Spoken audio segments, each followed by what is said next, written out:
are a pretty boring thing. And then arguably, therefore, standards for international asset management are also a pretty boring thing. So what am I going to talk about today? We've been managing assets for a long time.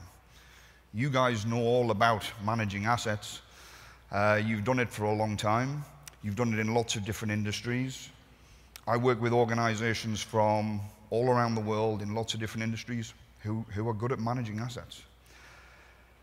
If we go around all of those different places, industries, there's lots of guidance. So I'm going to try and talk today about, and hopefully maybe give you some insight into why we might actually think about having a management system framework. Why is it useful? What does it do for us? Why did myself and a bunch of other people decide that writing one was a good idea? It's possibly a good question. And as Bob introduced, I'm going to talk a little bit about the development of ISO 55000 and where that's going. And also specifically why that's important to you guys here in the US and in other parts of the world.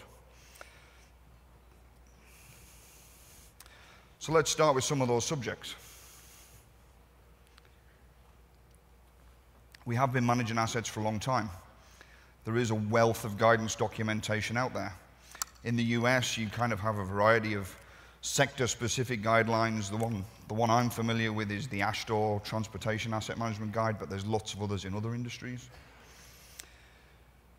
If you kind of asked me where the discipline of asset management was possibly most developed as a discipline in its own right, I'd probably say it was kind of Australia and New Zealand.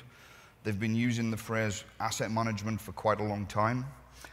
They've developed an understanding of how it fits into their industries.